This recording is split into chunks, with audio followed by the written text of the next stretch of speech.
ہمارے ہاں عموماً سب کانٹیننٹ کے معاشرے میں نماز مغرب کے بعد گھر میں جھاڑو دینے، ناخن کاٹنے، گھر کی چھت پر جانے کو نہ صرف معیوب سمجھا جاتا ہے بلکہ اسے دین اسلام کی روشنی میں منع بھی بتایا جاتا ہے۔ کیا واقعی اسلام میں ان اوقات میں کام کاج کرنا منع ہے؟ اگر ہاں تو پلیز اس کی حکمت بھی بتا دیں۔ پہلے تو کیٹاگوریکلی سن لیں کہ یہ ساری کی ساری ہندوانہ توہمات ہیں جو ہمارے معاشرے میں آ گئی ہیں۔ ایک چیز ضرور ہے، صحیح بخاری اور مسلم کی متفق علیہ حدیث ہے، نبی صلی اللہ علیہ وآلہ وسلم نے فرمایا کہ جب مغرب کا وقت ہو جائے تو اپنے بچوں کو باہر نہ نکالو۔ اس وقت شیاطین نکلتے ہیں اور وہ بچوں کو اچک لیتے ہیں۔ اور بخاری اور مسلم میں حدیث ہے کہ مغرب کے بعد اپنے گھروں کے دروازے کو بند کر دو، اور بسم اللہ پڑھ کے بند کرو تو شیطان بھی نہیں کھول پائے گا، ورنہ تو یہ جو لوگ کہتے ہیں نا ہم جنات سے اتنا کام لیتے ہیں، تو کوئی بینک سے پیسے چوری کروا کے بتائیں، دنیا کا نظام نہیں چل سکتا۔ اللہ تعالیٰ نے یہ جو ہرڈل ہے وہ سب کے لیے رکھی ہوئی ہے۔ بخاری مسلم میں الفاظ ہیں، اپنے برتنوں کو ڈھانپ دو، خالی برتنوں کو الٹا کر دو اگر ڈھانپ نہیں سکتے، اور اگر بھرے ہوئے برتن ہیں اس کو ڈھانپنے کے لیے کوئی چیز نہ ملے تو بخاری مسلم کے الفاظ ہیں کوئی ایک تنکا ہی اس کے اوپر رکھ دو۔ اور مسلم شریف میں حدیث ہے کہ ایک رات سال میں ایسی آتی ہے جس میں اللہ تعالیٰ کی طرف سے کئی ایک مرض آتے ہیں اور وہ ایسے برتن میں داخل ہو جاتے ہیں جن برتنوں کو کھلا رکھا ہوا ہوتا ہے۔ تو نبی صلی اللہ علیہ وآلہ وسلم نے یہ ساری انسٹرکشنز فرمائی۔ پھر بخاری مسلم میں یہ بھی حدیث ہے کہ نبی علیہ السلام فرمایا رات کو چراغ بجھا کے سو۔ بعض اوقات آپ علیہ السلام نے فرمایا کہ جو وہ چوہا ہے وہ دیے کی بتی کو لے جاتا ہے اور گھر میں آگ لگ جاتی ہے۔ بلکہ بخاری مسلم میں یہ بھی موجود ہے کہ نبی علیہ السلام کے مبارک زمانے میں ایک گھر کو آگ لگی اور سارے گھر والے جل گئے، اور وہ اسی طرح لگی تو آپ علیہ السلام نے منع فرمایا۔ اور اس کو آپ آج کل کے اعتبار سے دیکھ لیں، یہ سوئی گیس کے ہیٹر یا اور بھی آگ والی کوئی بھی چیزیں رات کو بند کر کے سونا چاہیے۔ آئے دن ابھی تک واقعات ہو رہے ہیں کہ لوگ مرتے ہیں۔ لوڈ شیڈنگ ہوتی ہے، جب گیس آتی ہے تو آٹومیٹک ہیٹر تو آپ کو پتہ ہے 15-20 ہزار روپے کا ملتا ہے۔ ہمارے جو عام 2,5-3 ہزار والے ہیں ہیٹر، یہ تو جب گیس آئے گی تو دوبارہ چلنا شروع ہو جائیں گے، اور ظاہر ہے وہ پائلٹ بھی بجھ گیا ہوتا ہے۔ ایک ظلم تو یہ کر رہے ہیں نا، اتنی گیس لے جاتے ہیں کہ پائلٹ بھی نہیں جلتا۔ اگر پائلٹ جلتا رہے نا تو دوبارہ گیس آئے تو ہیٹر چل اٹھے۔ اسی طریقے سے آج کل آپ کو پتہ ہے وہ چونکہ پائلٹ جو کی بھی گیس نہیں رہتی ہے تو وہ گیزر بھی رات کو بند ہو جاتے ہیں، ورنہ پہلے جو لوڈ شیڈنگ ہوا کرتی تھی نا اس میں پائلٹ بند نہیں ہوتا تھا، اتنی گیس ضرور رکھتے تھے، تو رات کو جب صبح فجر کے وقت جب گیس واپس آتی تھی تو دوبارہ گیزر۔ اب تو روزانہ گیزر بھی آن کرنا پڑتا ہے۔ آٹومیٹک تو تھوڑے لوگ ہی افورڈ کر سکتے ہیں، اتنے مہنگے ہیں۔ تو یہ چیزیں ضرور ہیں۔ باقی یہ توہمات ہیں کہ جی گھر کی منڈیر پہ کوا بیٹھ جائے تو مہمان آ رہا ہے، کالی بلی راستہ کاٹ دے تو یہ کوئی نحوست ہے، شیشہ ٹوٹ جانے کو نحوست سمجھتے ہیں۔ اچھا کہتے ہیں جوتی پہ جوتی چڑھی ہو تو سفر لکھا ہے، تو میں اکثر کہتا ہوں میری جوتی پہ جوتی چڑھا دیں آپ روزانہ کے لیے، میں تو جاتا ہی نہیں ہوں کہیں۔ اس طرح سفر نہیں ہوتا، آٹومیٹکلی بھی کئی بار میری جوتی پہ جوتی چڑھی ہوتی ہے، میں تو مہینوں نہیں نکلتا ہوں، ضرورت ہی نہیں پڑتی۔ تو یہ ہیں ساری چیزیں جو توہمات سے تعلق رکھتی ہیں، اور نبی علیہ السلام نے ان چیزوں کو کنڈیم فرمایا۔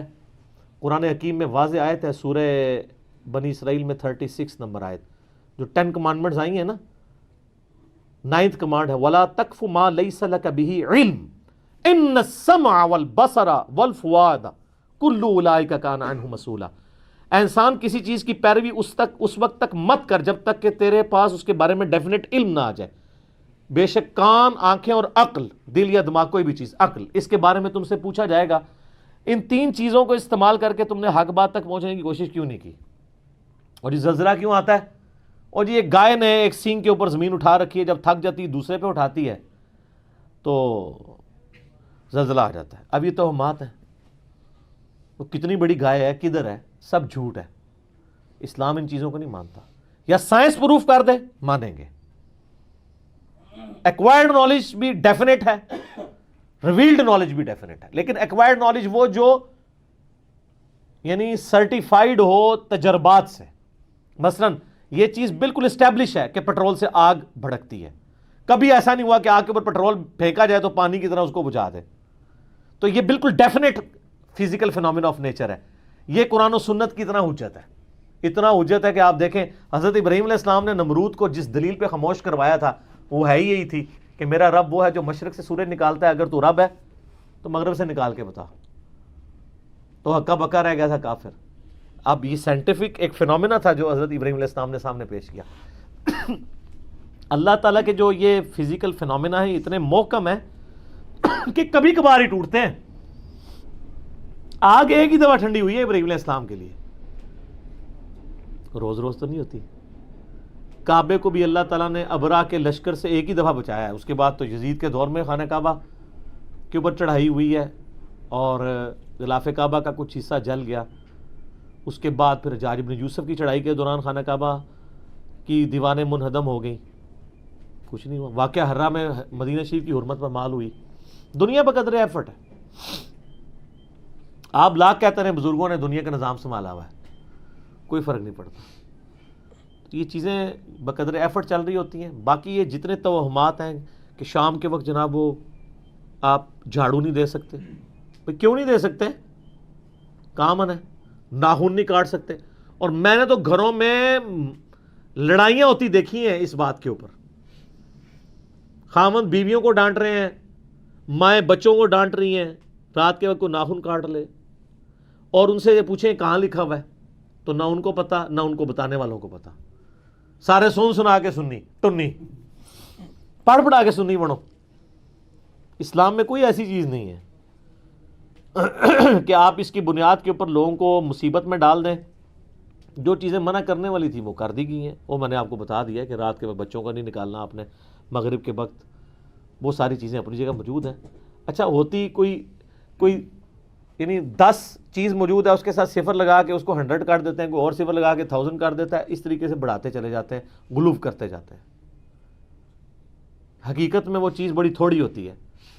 اس طریقے سے دین میں خود ایگزیجریشن کرنا، لڑائی جھگڑے کرنا. بھائی صفائی تو نصف ایمان ہے. صحیح مسلم میں 534 نمبر حدیث ہے، صفائی نصف ایمان ہے. وہ صفائی کے لیے کوئی ٹائمنگ نہیں بتائے گی، جس وقت مرضی آپ کریں صفائی. اچھا جن چیزوں میں ٹائمنگ بتائی تھی اس میں کوئی فالو نہیں کرتا. سورہ نور اٹھا کے دیکھیں، اللہ تعالیٰ نے 3 اوقات میں کسی کے گھر جانے سے منع فرمایا. ارلی ان دا مارننگ، دوپہر کے وقت اور رات کے وقت. تو مجھے تو بڑا غصہ آتا ہے ایسے لوگوں پہ جو عشاء کے بعد جو ہے وہ مہمان بن کے تو منہ اٹھا کے آ جاتے ہیں. تو میں تو بالکل اسٹریٹ فارورڈ ہوں. میں دروازے پہ آ کہتا ہوں نہیں میرا ٹائم نہیں جی، انشاءاللہ پھر ملیں گے. اس کو لوگ بد اخلاقی سمجھتے ہیں، حالانکہ یہ عین اخلاق ہے، یہ میرا حق ہے. مس بیل نے بار بار دینا ایک بہت ہے. مجھے ضرورت ہوگی میں دوبارہ کال کر لوں گا، اگر نہیں کرنی 50 کے بعد بھی نہیں کروں گا. آپ کو کسی نے حق نہیں دیا کہ آپ میری زندگی میں انٹرفیئر کریں. بخاری مسلم میں حدیث ہے، نبی علیہ السلام فرمایا اگر کوئی کسی کے گھر میں جھانک رہے نا اور وہ آگے سے نیزہ مار کے اس کی آنکھ بھی نکال دینا، اس پہ کوئی قدغن نہیں ہے. آپ اسے بد اخلاقی سمجھیں گے کہ یار وہ جھانکنے سے کیا ہو گیا تھا، آنکھ نکال دی. بھئی اسلام تو یہی کہتا ہے، سختی ہے. خود نبی علیہ السلام نے ایک صحابی کو یہ کہہ دیا تھا کہ اگر میں جان رہا ہوتا تو میں تیرے ساتھ کر دیتا. حتیٰ کہ بخاری مسلم میں یہ بھی حدیث ہے کہ دروازہ کھٹکھٹاؤ، دستک دو، جواب آ جائے تو ٹھیک 3 دفعہ، ورنہ واپس چلے جاؤ، اس بات کا برا بھی نہ مانو. یہ کیوں ہے؟ کوئی اگلے کی مرضی نہیں ہے، نہیں ملنا چاہتا آپ سے، کیوں آپ اس کو مجبور کر رہے ہیں؟ تو یہ سب کی سب چیزیں ہمارے معاشرے میں توہمات چل رہی ہیں. انہی میں سے یہ بھی ہے. اسلام یا ایکوائرڈ نالج کو مانتا ہے یا ریویلڈ نالج کو. سر پھر گورے کو اسلام ہے نا. گورے کو آپ کہہ دینا کالی بلی آگے سے راستہ کاٹ دے تو نحوست ہے، وہ مانے گا؟ ایمانداری سے مجھے بتائیں. نان سینس، کیا بات کر رہے ہو؟ نہیں مانے گا. آپ کے اعتقادات جو ہیں وہ گوروں سے بھی گئے گزرے ہیں. اور کر کے دیکھ لیں آپ، یہ جو آسٹریلیا کی ٹیم آپ کے ساتھ کر رہی ہے، ان کے آگے کہ کالی بلی پھینکے پھر تو انہوں 3 سینچری مارے گا وارنا. کچھ بھی نہیں ہونا. دنیا بقدر ایفرٹ ہے، اس طرح سے کچھ بھی نہیں ہونا. ساری کی ساری چیزیں توہمات ہیں. ٹھیک ہو گیا؟